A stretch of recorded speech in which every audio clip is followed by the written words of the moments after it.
یہ ایک بہت بڑی حوصلہ افزا بات ہے کہ ایک طاقتور ترین شخصیت کی جانب سے اس قسم کا اشارہ نہیں بلکہ دو ٹوک الفاظ میں یہ کہہ دینا کہ یہ حکومت بائی آل مینز ہر صورت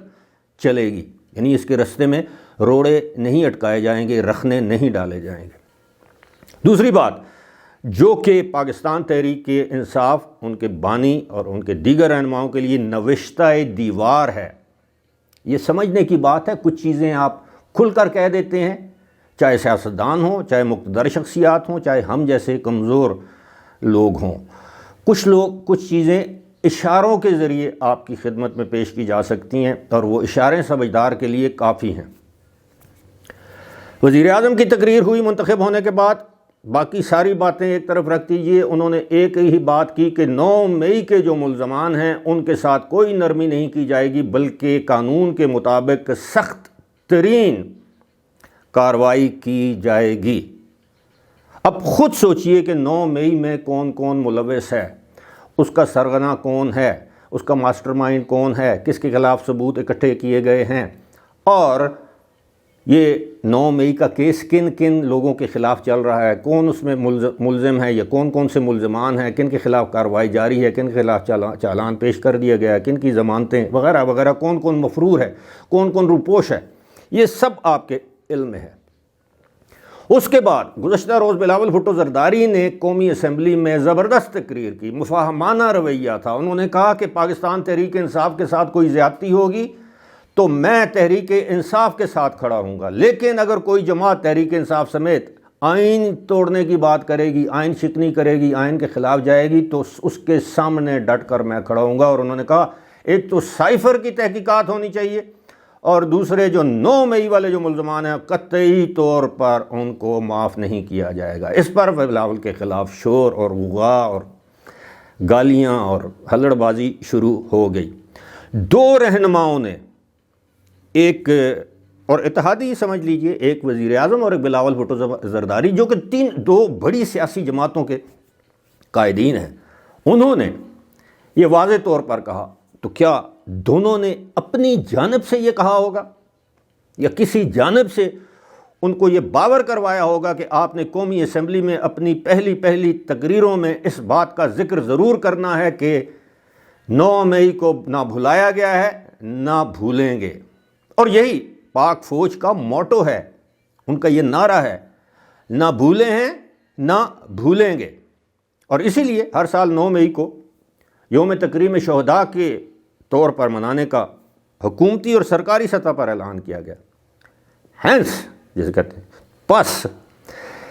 جناب پھر اس کے بعد اسد قیصر نے تقریر کی کہ ہم آپ کا ساتھ دینے کے لیے تیار ہیں، ہم آپ کا ساتھ دینے کے لیے تیار ہیں، بشرطے کہ آپ عمران خان کو رہا کر دیں، بشرطے کہ آپ بشرا بی بی کو رہا کر دیں گے، بشرطے کہ آپ شاہ محمود قریشی اور چودھری پرویز الہی کو رہا کر دیں۔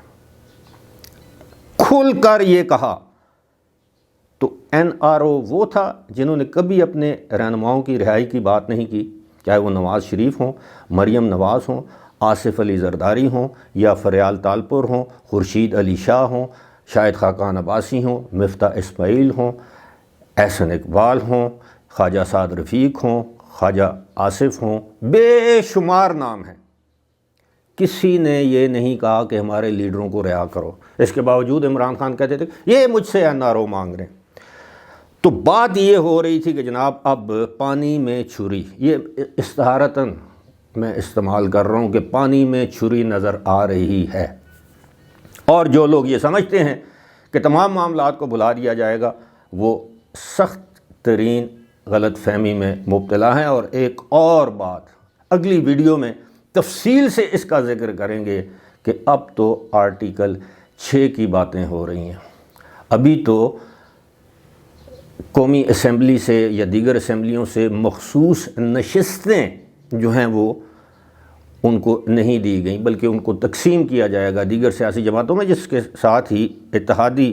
جو حکومت ہے اس کے پاس 2/3 اکثریت، یعنی جسے 2/3 میجارٹی کہتے ہیں، وہ آ جائے گی۔ اس کے بعد آپ کو پتہ ہے کہ الیکشن جو انٹرا پارٹی الیکشن ہوئے ہیں انہیں ایک مرتبہ پھر